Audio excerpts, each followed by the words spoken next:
Hello everyone, welcome back guys to Wrong Turn Horror. In today's episode, I'm sharing 8 disturbing true Appalachian cave horror stories. Before we begin, make sure to subscribe to the channel and hit the bell icon so you never miss a new Doug horror story. Also, let us know where you're watching from and what time it is there. I was doing something routine the day the cave learned my name.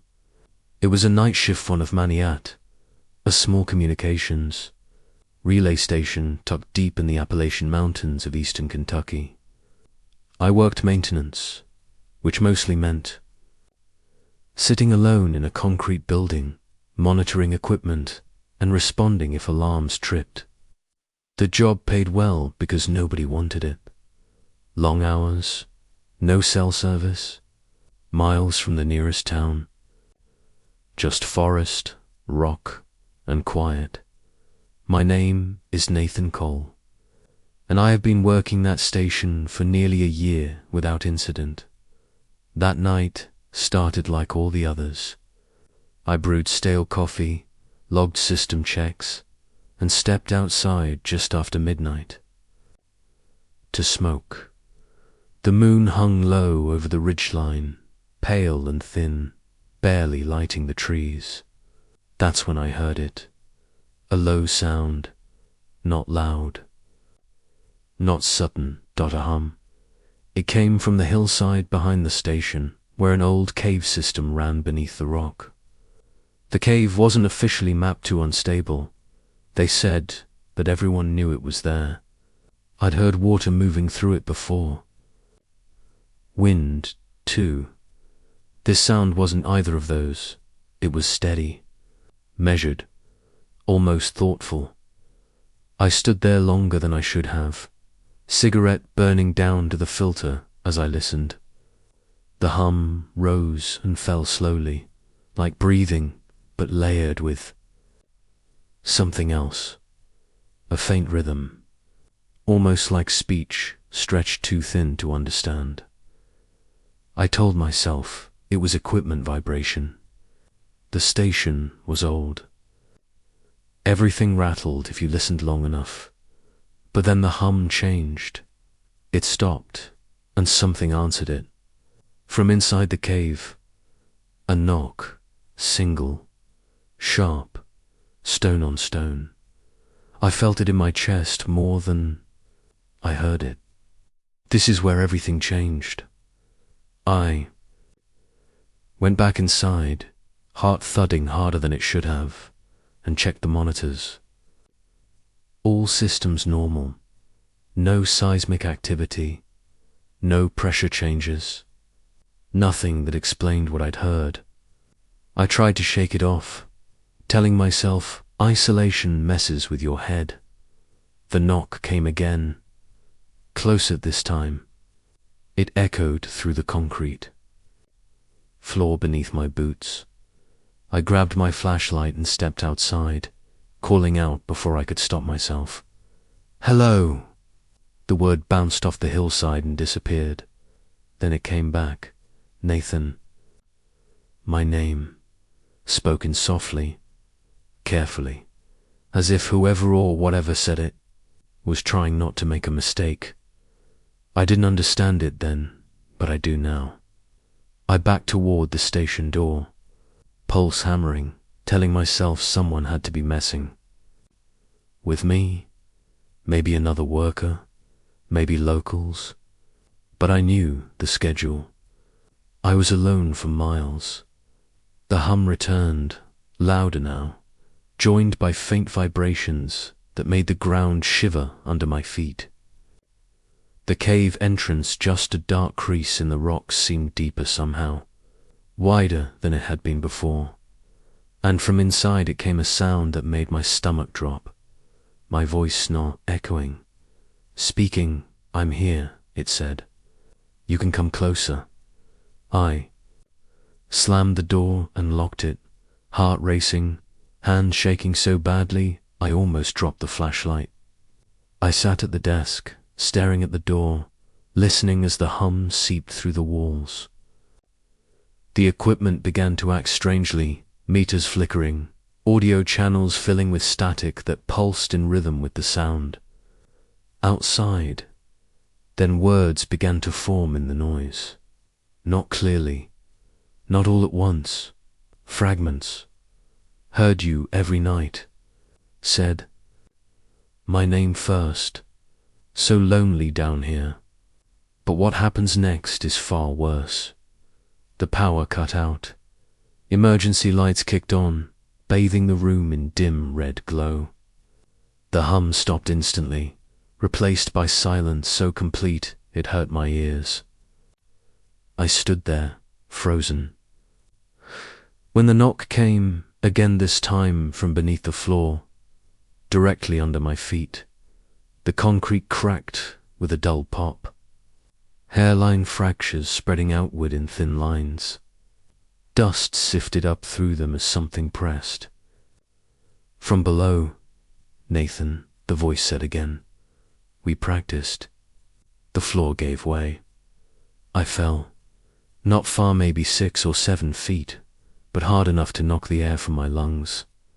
I landed on packed earth, my flashlight skidding away into darkness. When I pushed myself up, coughing, I realized I wasn't in the cave itself. I was in a tunnel, perfectly smooth. Carved too evenly to be natural. The walls glistened faintly, reflecting a soft, internal glow. The hum was everywhere now, vibrating through my bones. I staggered to my feet and grabbed the flashlight, sweeping the beam ahead.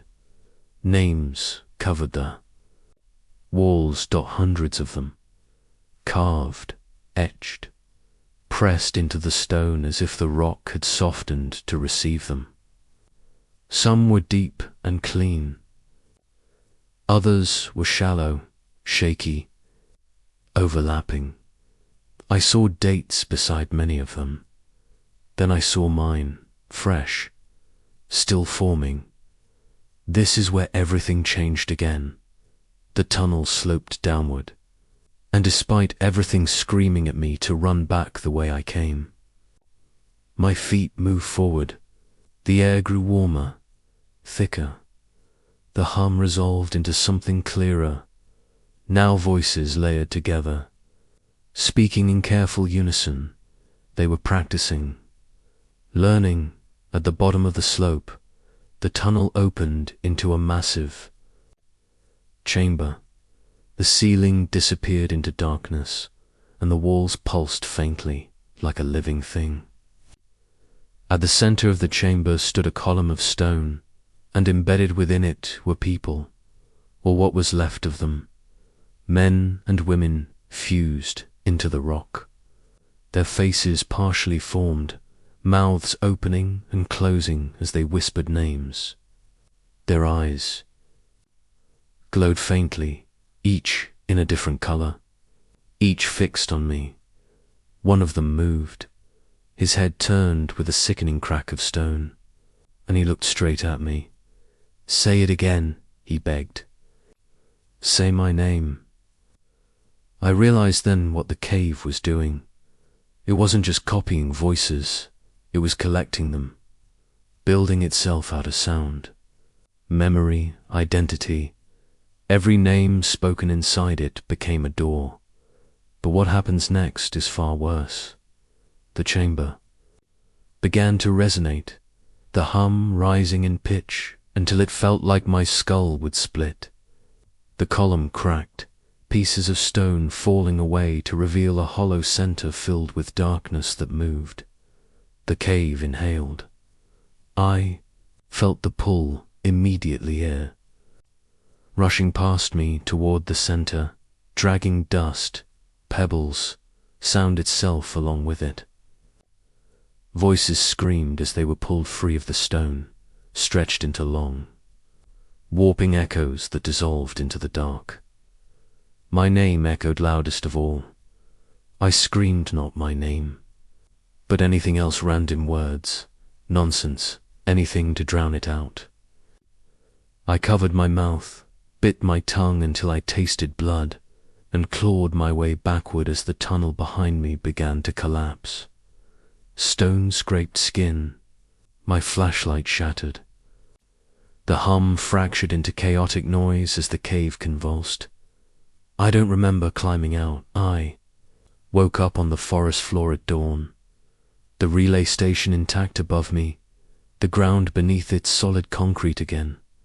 No cracks, no tunnel, no cave entrance anywhere near the building. They told me there'd been a power surge, faulty equipment, stress. I quit that job the same day. But sometimes, late at night, when everything is quiet, I hear a hum beneath my house. Soft, patient, and if I listen too long, I hear it practicing my name.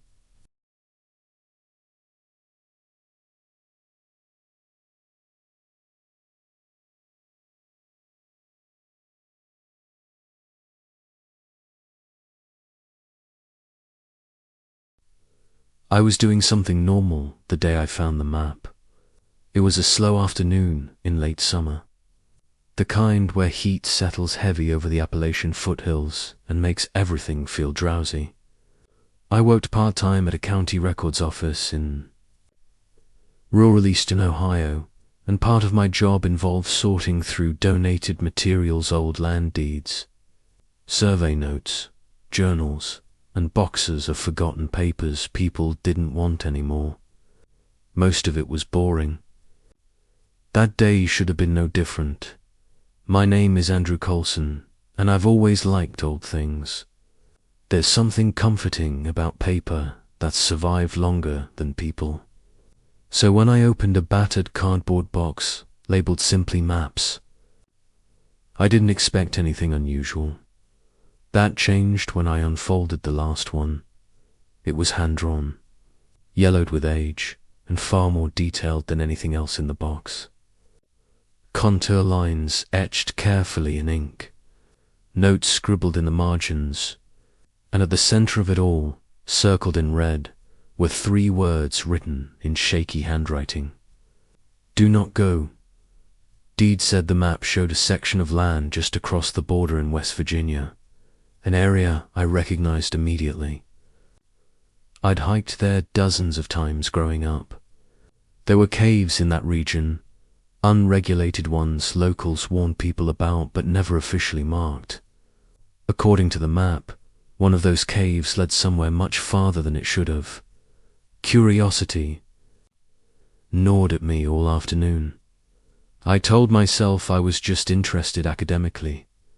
That's what I told my girlfriend when I said I was going for a hike the next morning. I packed water, a flashlight, and the map, planning to check out the entrance marked on it, and nothing more. This is where everything changed.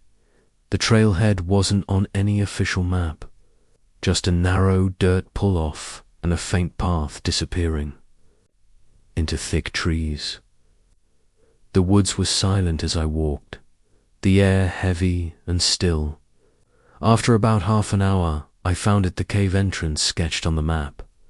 It looked wrong, not dangerous or dramatic, just off. The opening was too smooth, the rock worn in a way that didn't match natural erosion. As I stepped closer, I noticed faint lines carved into the stone around it. Marks, not symbols, not words, tallies, dozens of them. I didn't understand it then, but I do now. I checked the map again. According to it, the entrance should have opened into a shallow system, no more than a few hundred feet. I stepped inside anyway, telling myself I'd turn back as soon as it felt unsafe. The cave swallowed sound almost immediately. My footsteps didn't echo the way they should have. The air grew warmer the farther I went, thick and damp, smelling faintly of rust. My flashlight beam barely seemed to cut through the darkness. About 50 feet in, I saw the first sign that the map was wrong. Another map, it was scratched directly into the cave wall. mirroring the one I held in my hands, but updated, new passages carved in, new notes etched in frantic, uneven lines, and another warning.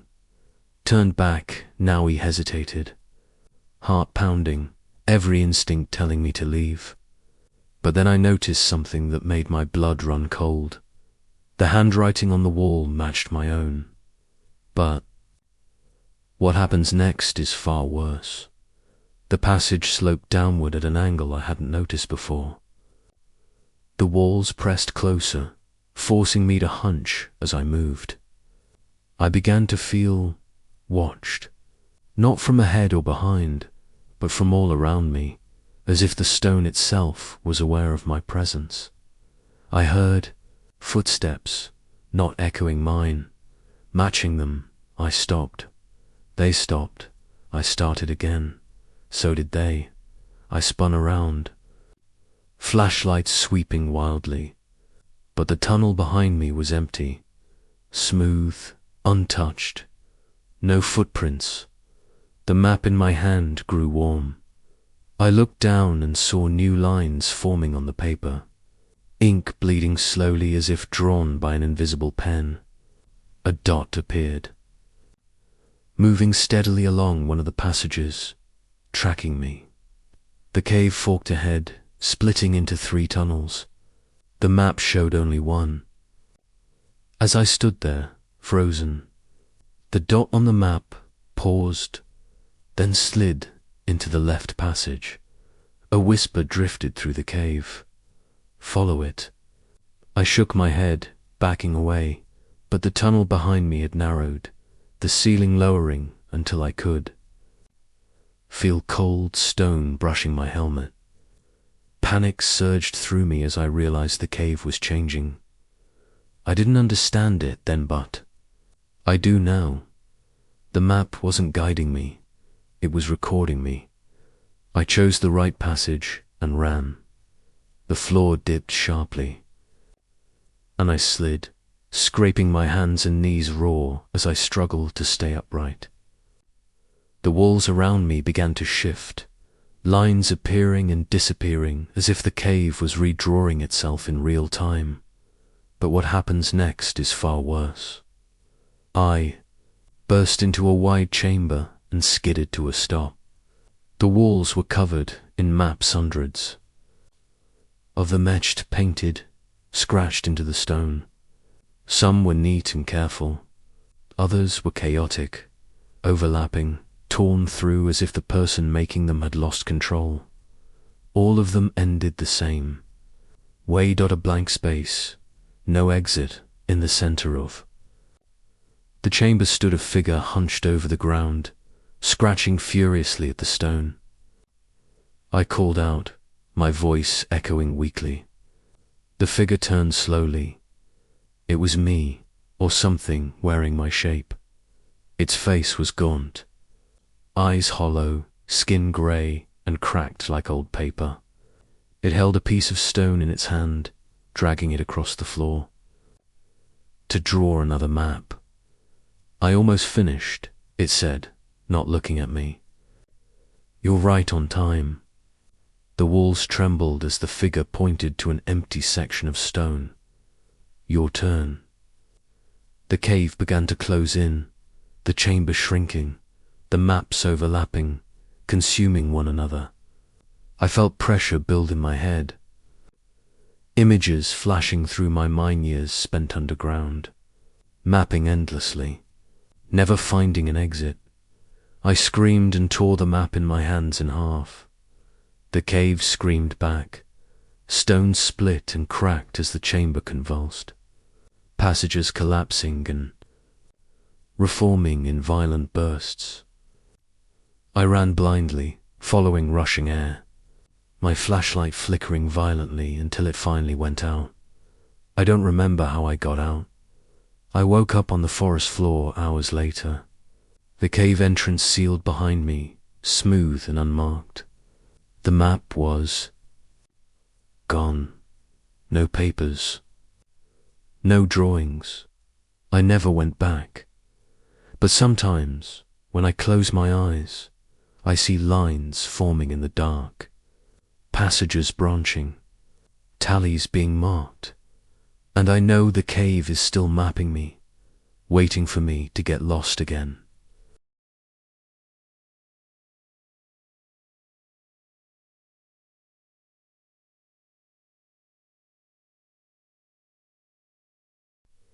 I was doing something I'd done 100 times before when the voice answered me from inside the cave. It was late afternoon in the mountains of southwest Virginia, and I was out hiking alone, killing time before meeting friends for dinner. In town, the trail was familiar, well-marked, easy terrain, nothing risky. I'd brought my dog, Boone, along with me, and we moved at an easy pace, stopping now and then so he could sniff the ground and mark trees like it was his personal territory. The day was quiet in that particular Appalachian way. No wind, no birds, just the soft crunch of leaves beneath our boots and paws. I remember thinking how peaceful it felt, how rare it was to find a stretch of trail without another soul in sight. That's when I called out. I don't even know why I did it.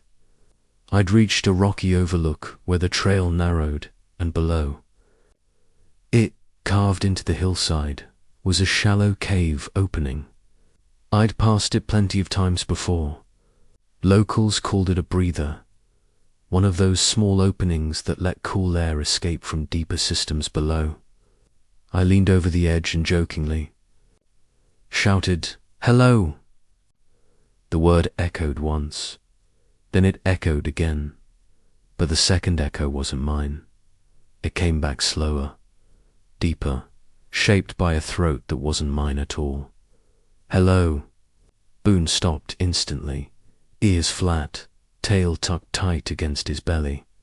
A low growl rumbled in his chest, something I'd never heard from him before. I laughed nervously and told myself someone else must be inside, another hiker messing around. "Sorry," I called. "Didn't know anyone was down there." The voice answered. "Again, I know. My name is Lucas Bennett, and I've lived in these mountains long enough to know when something isn't right." That voice wasn't echoing. It was responding. This is where everything changed. I backed away from the edge, tugging Boone's leash. But he wouldn't move. He stared at the cave opening, body rigid, eyes locked on the darkness. Then I heard footsteps. They came from inside the rock, slow, deliberate, heavy enough to vibrate faintly through the stone. I told myself it was just sound, traveling oddly through the cave system. But my heart was already pounding hard enough to drown out reason. A shape moved in the darkness. At first, all I could see was a silhouette tall, hunched, its outline wavering, like heat distortion. Then it stepped forward, just enough for the light to catch it. It looked like a man. That was the worst part. If it had been clearly something else, something impossible, I might have reacted faster. But it wore the rough shape of a human body, 2 arms, 2 legs, a head tilted slightly to one side. Its face, though, its face was wrong. The features didn't sit where they should have. The eyes were too low, the mouth stretched vertically. Instead of horizontally, lips splitting open as if they'd been cut and forced into place. When it smiled, the skin around its mouth cracked and bled. "I heard you," it said, in my voice. "I didn't understand it then, but I do now," Boone snapped. He lunged forward, barking violently, and the sound seemed to enrage the thing. It took another step out of the cave, and I saw that its skin wasn't skin at all. It was stone-layered, cracked limestone that shifted and flexed as it moved, shedding dust with every step. The ground trembled beneath my feet. The cave was pushing it out.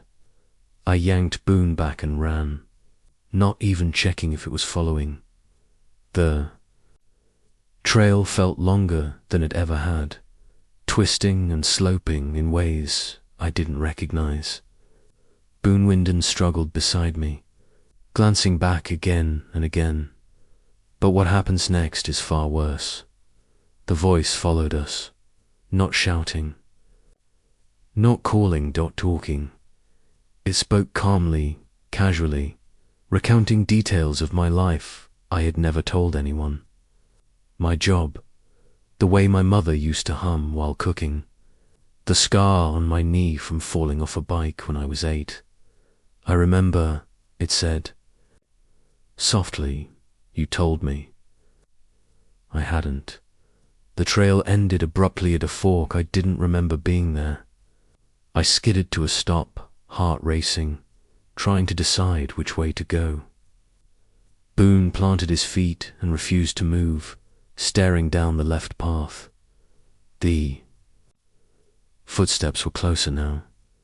The smell hit me next whetstone, and something old, like dust trapped in a sealed room for decades. I turned slowly and saw it standing at the edge of the trees. It had stopped pretending. The human shape sloughed away, stone peeling back to reveal what was underneath a mass of shifting rock and darkness, with faces embedded throughout. Human faces, some screaming, some whispering, some moving their lips silently, mouthing words I couldn't hear. The cave hadn't just made a voice, it had made a mouth. "This is where you came from," it said, gesturing back toward the opening with an arm that cracked and reformed as it moved. "This is where you belong." The ground behind me softened, the earth sinking slightly under my boots. I felt myself being pulled backward, like gravity itself had shifted direction. But what happens next is far worse. Boone turned and bit me, not hard, just enough to break skin.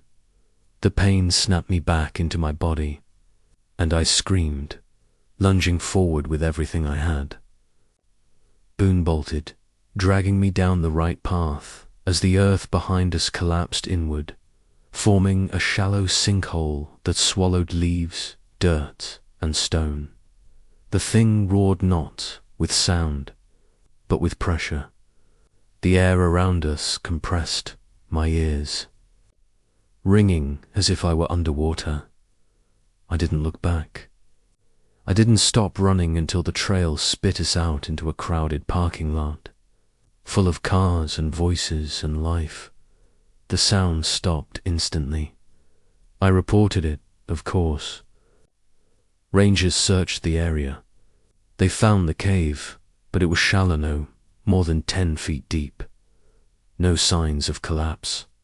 No unusual formations. They told me echoes can sound like voices, but sometimes, when I'm alone, I hear myself calling out. From places I haven't been, asking questions I don't remember asking, and I never answer, because something is still listening, still waiting for me to speak again.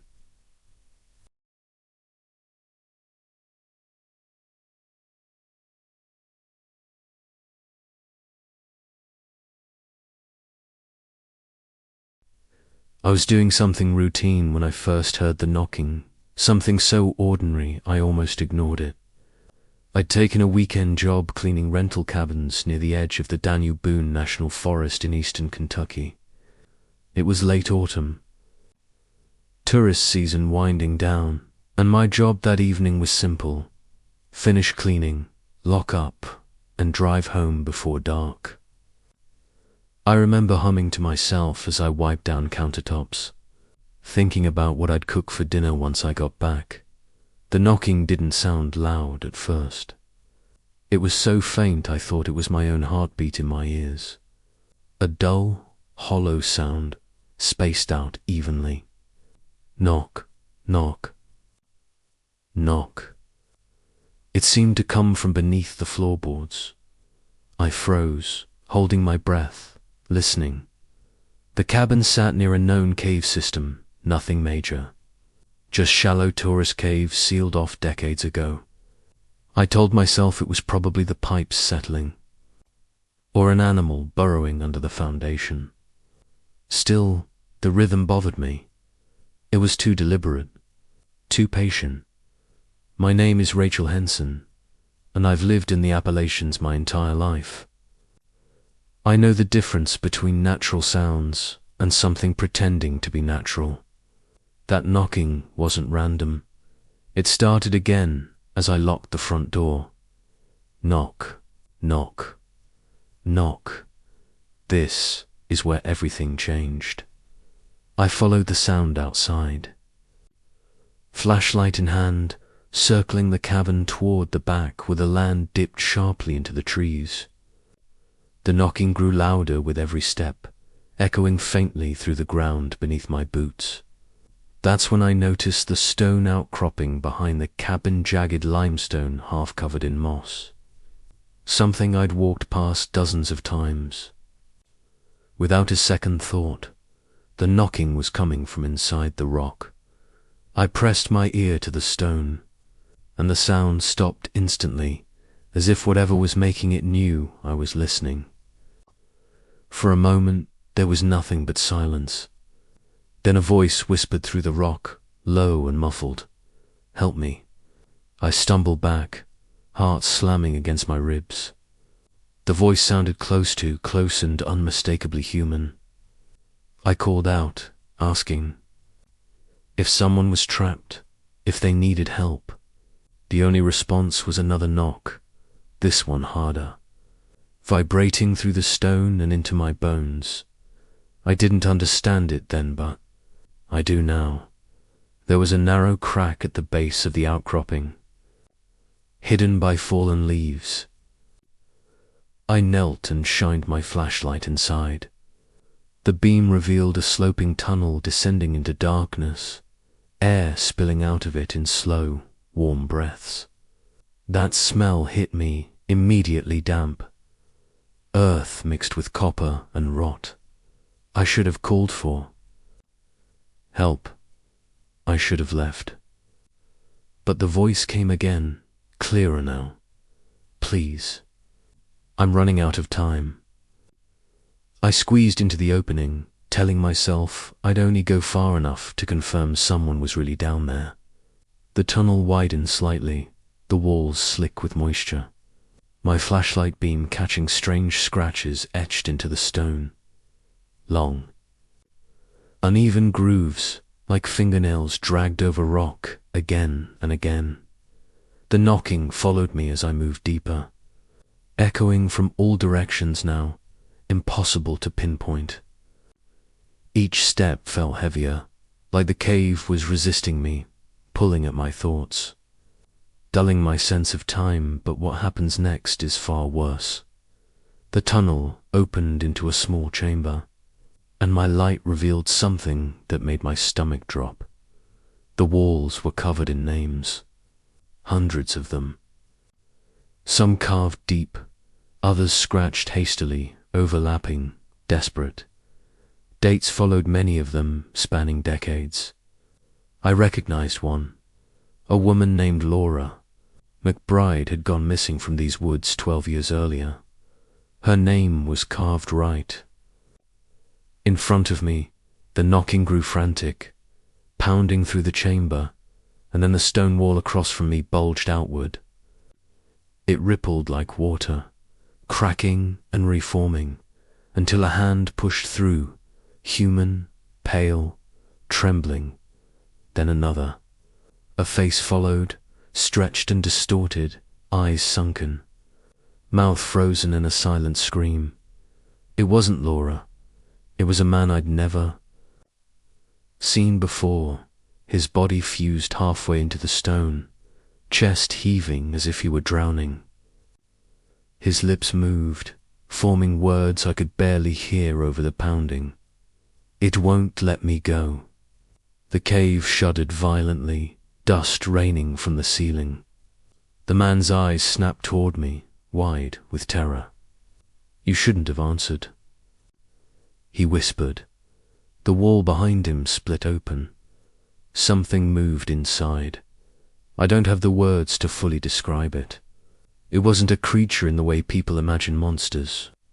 It was the cave itself, folding inward, stones stretching and tearing, like muscle. Faces pressed against the walls from within, mouths opening and closing soundlessly as the knocking reached a reveille. Deafening rhythm. The cave was knocking from the inside. Hands burst from the walls, grabbing the man, dragging him backward as he screamed. His fingers clawed at the stone, leaving fresh grooves before he was pulled completely inside.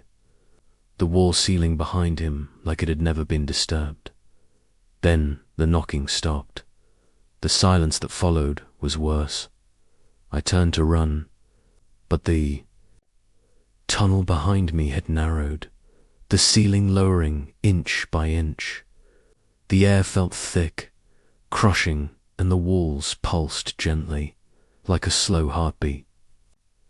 Names began appearing in the stone around me, carving themselves into the rock as if by invisible hands. My name appeared last. This is where everything changed again. The cave whispered to me not with one voice, but many. It showed me flashes of people answering the knocks over the years.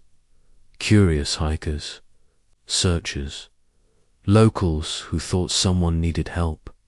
Each one drawn in, each one added to the walls. I realized then what the knocking really was. A signal, a lure. I screamed and forced myself forward, scraping my arms raw as I squeezed through the shrinking tunnel. The knocking returned behind me, softer now, almost gentle, as if encouraging me to stay.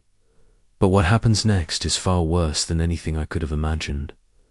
Something grabbed my ankle, fingers locking tight around my boot. I kicked wildly, sobbing, feeling skin tear as I wrenched free. My flashlight shattered against the stone, plunging me into darkness, but I kept crawling. Following the faint outline of moonlight ahead, I burst out of the crack and tumbled onto the forest floor, gasping, choking on cold night air. Behind me, the opening sealed shut, moss and stone smoothing over until there was nothing but solid rock. No crack, no tunnel. I called the authorities. They searched for days. They found no cave entrance, no chamber, no names. The outcropping was solid limestone, untouched. They told me I'd imagined it, but sometimes, late at night, when everything is quiet, I hear knocking beneath my house. Slow, steady, patient, and now that I know what it means, I never answer.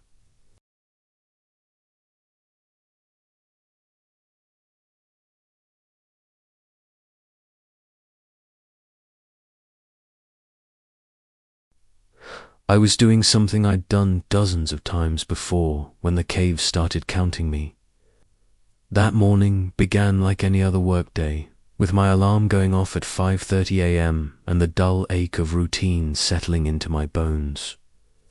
I worked as a seasonal guide for a small adventure outfit in eastern Tennessee, leading tourists through mapped portions of an old Appalachian cave system. The caves were safe-regulated, measured, monitored. At least, that's what we told people. That's what I believed. My name is Caleb Rourke, and for 3 years, underground felt more familiar to me than open sky. That day, I wasn't guiding anyone. I was sent alone to do a routine depth check after recent rainfall. Nothing dramatic.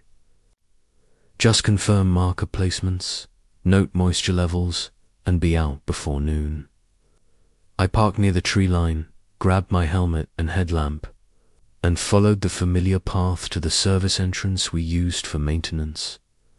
Everything felt normal until I saw the new marker. It was painted in white on the rock beside the entrance, clean and sharp like it had just been applied. A single number, 0.1 I frowned. We didn't number entrances like that. Our markers were color-coded, not numeric. I assumed someone from another crew had left it by mistake. I made a mental note to report it later and stepped inside.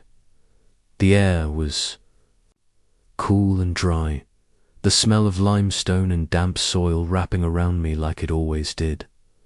My boots echoed softly as I followed the main passage down, passing familiar turns and rope lines.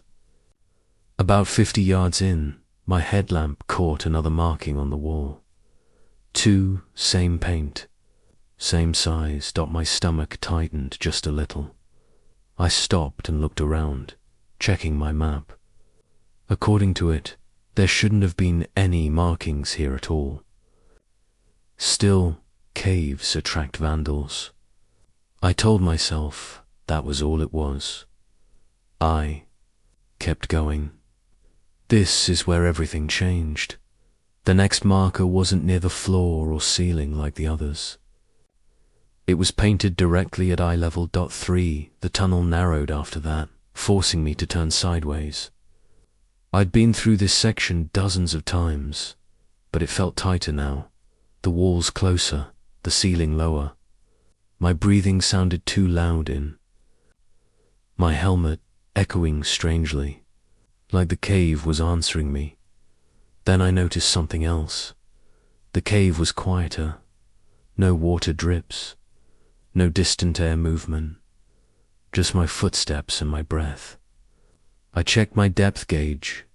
Everything was normal, but the silence felt intentional, like the cave was holding its breath.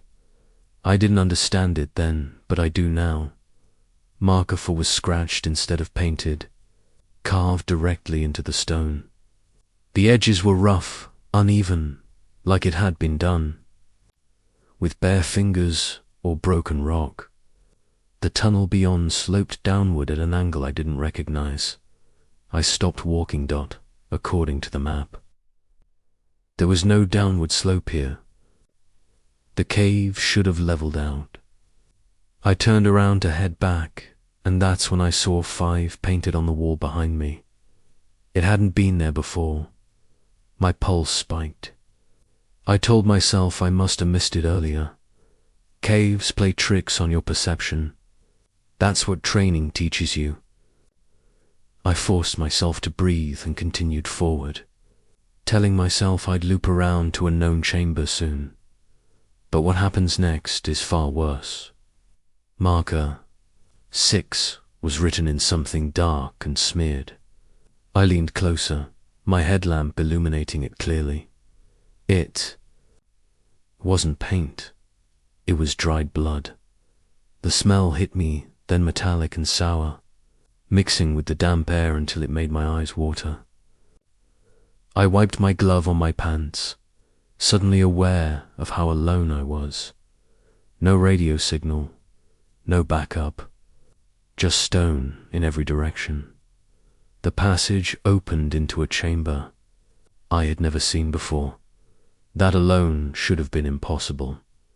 The ceiling was high and jagged, disappearing into darkness, and the walls were covered in markings. Numbers, hundreds of them, climbing higher and higher, overlapping, scratched, painted, smeared. Some were small and neat, others were large and frantic, as if whoever made them had been rushing against time. The highest number I could see was 312. Then I noticed something beneath the numbers, HANDPRINTS. Some pressed flat against the stone, others dragged downward, fingers curled as if the person had been pulled away mid-struggle. My throat tightened as I realized many of the prints overlapped layer upon layer, like people had stood in the same place over and over again. Waiting, this cave shifted, not dramatically, just a subtle groan, like settling rock. The sound vibrated through my boots, up my legs, into my chest. Then a new marking appeared directly in front of me. 7, it carved itself into the stone slowly, the rock flaking away as if an invisible finger. We're tracing it. I screamed and stumbled backward, slipping on the uneven floor. My light flickered, plunging me into darkness for a split second. When it came back on, the chamber looked smaller. The walls had crept closer. The cave was measuring me. I ran. The tunnel behind me wasn't the same one I'd come through. It twisted downward, steep and narrow, forcing me to crawl. Marker 8 appeared on the ceiling above me, then 9 beside my hand as I scrambled forward. My breathing turned ragged, panic flooding my chest as the numbers climbed faster, now 0.12, 15. 18, they weren't marking distance, they were counting depth, and with every number, the pressure in my ears increased, my thoughts growing sluggish, my limbs heavy. The cave wanted me deeper, but what happens next is far worse. I heard voices, not echoes, not imagination. Real voices, whispering numbers ahead of me, dozens of them, overlapping, some calm, some frantic. I recognized one of them, a guide named Marcus who'd gone missing 2 seasons earlier. He was counting. I'd burst into another chamber and skidded to a stop. The floor dropped away into a black pit at its center, so deep my headlamp couldn't find the bottom. Numbers lined the walls around it, descending in a spiral toward the void. At the edge of the pit stood figures, human shapes fused into the rock, their faces half-formed, mouths opening and closing as they whispered numbers into the dark. Their eyes were hollow, empty of anything human. One of them turned toward me. It was Marcus, or what was left of him. "You're next," he said softly. "It always fills the space." The cave rumbled, and a new number burned itself into the stone. At my feet, to 3, I didn't think. I jumped, not into the pit but sideways, slamming my body into a narrow crack in the wall. The stone scraped my helmet, my shoulders, my ribs, but I forced myself through as the chamber behind me groaned and collapsed inward. I crawled blind, screaming, sobbing, following cold air uphill until I burst out of the maintenance entrance and into daylight. I don't remember driving home. I quit the job that day. I told them the cave was unstable, dangerous. They sealed that entrance permanently, officially. Nothing unusual was found, but sometimes, when I'm standing alone in a quiet room, I feel pressure in my ears. And in my head, I hear counting, slow, patient, waiting for me to go deeper.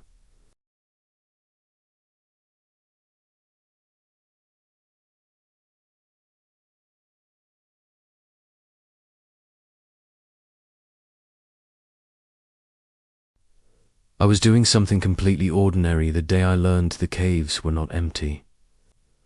It was a Saturday morning in late spring, and I was volunteering as part of a local cleanup project near a small Appalachian town in western North Carolina. The job was simple: pick up trash along hiking trails, check for vandalism, and make sure warning signs near old cave entrances were still intact. It was the kind of community work people did to feel useful, to stay connected to the land we all claimed to love. My name is Thomas Avery, and at the time I was 34 years old, born and raised in these mountains. I knew the stories. Everyone did. You grow up hearing warnings about caves out, kids who wandered too far, about echoes that answered back, about places the earth never gave back what it took. Most of us treated those stories like folklore, background noise. That's what I thought they were. Until I heard the laughter. It drifted up from the trees while I was gathering trash near a collapsed fence line, high-pitched, playful, children's voices. I smiled at first, assuming a family had ignored the warning signs and let their kids explore nearby. It happened more often than it should have. I followed the sound, planning to gently tell them to stay on the trail.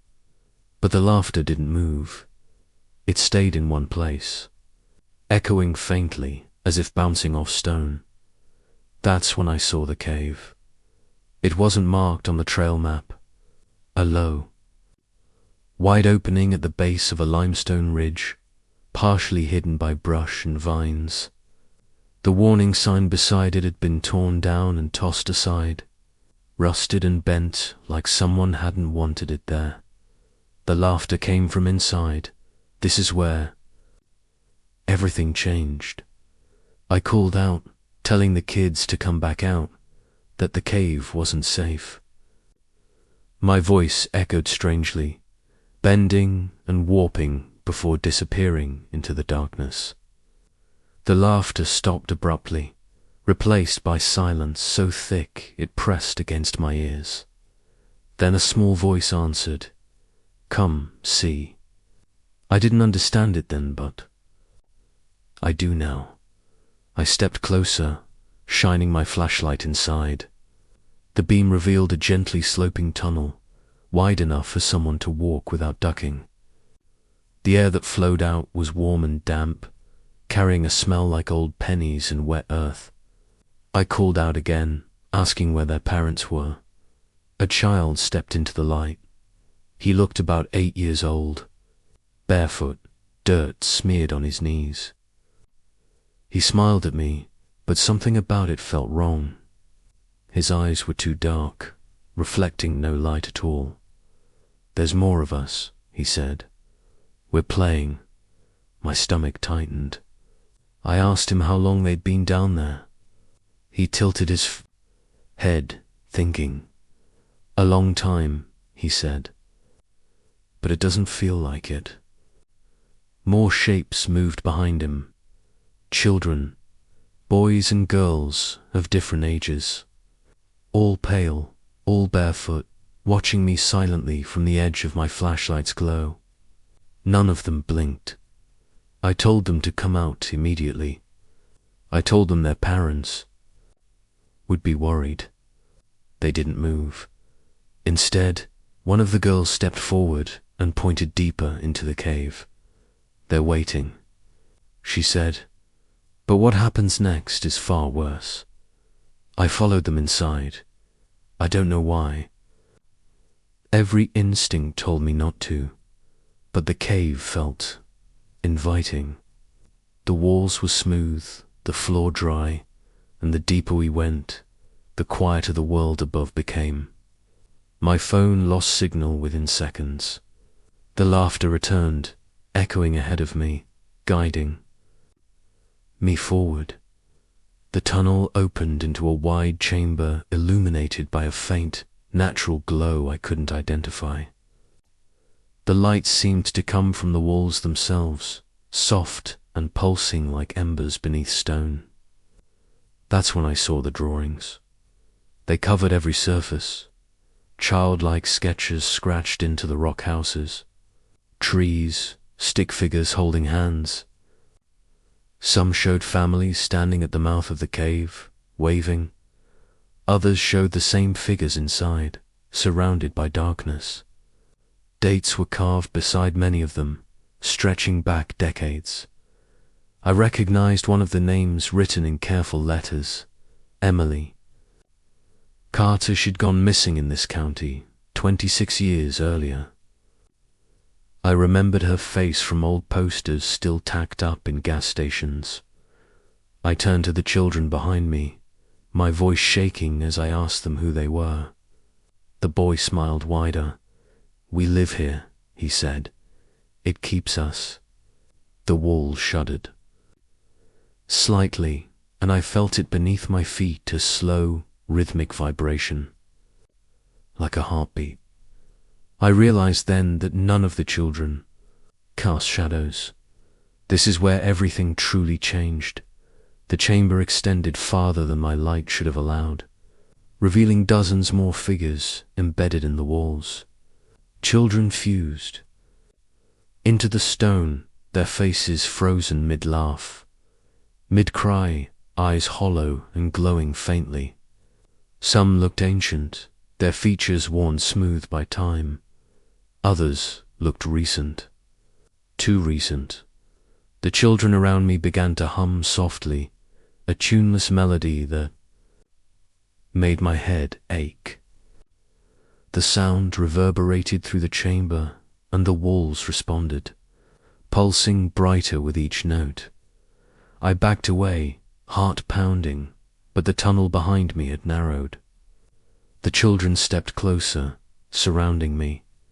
"You can stay," the girl said gently. "Grown-ups don't have to leave." Hands reached out, small and cold, gripping my sleeves, my wrists. Their touch burned like ice.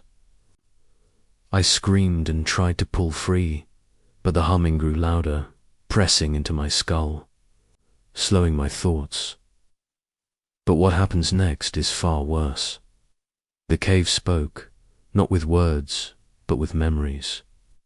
Images flooded my mind, missing posters, grieving parents, search parties calling names that were never answered. I understood then that the cave didn't just take children. It kept them, preserved them. The children weren't alive, not anymore. They were echoes, imprints left behind, replaying the last moments before the cave claimed them fully. One of the smallest children looked up at me, tears streaking her stone-pale face. "It hurts when we forget," she whispered. The walls began to close in, the drawings stretching and warping as the chamber tightened. I felt the stone pressing against my back, my arms pinned at my sides. The humming rose to a painful pitch. I don't know how I found the strength, but I shoved forward, knocking one of the children aside. He shattered like dry clay, crumbling into dust at my feet. The other screamed not in anger, but in fear. The cave reacted instantly. The glow dimmed. The heartbeat faltered. I ran. The tunnel fought me, narrowing and twisting, but I forced myself. Through, scraping skin, tearing clothes, following the faint pull of cold air. The laughter turned to wailing behind me, voices overlapping in desperate cries to come back. I burst out into daylight and collapsed on the forest floor, sobbing, gasping for breath. When I looked back, the cave entrance had changed. The opening was smaller now, partially collapsed, vines already creeping over it as if it had been abandoned for years. I reported everything. Search teams came. They found no children, no drawings, no chamber. The cave barely extended 20 feet before dead-ending in solid rock. They told me the missing cases were unrelated, old tragedies, coincidences. But sometimes when I'm hiking near that ridge, I hear laughter echoing from beneath. My feet soft, lonely, and I know the children are still down there, waiting for someone else to come play.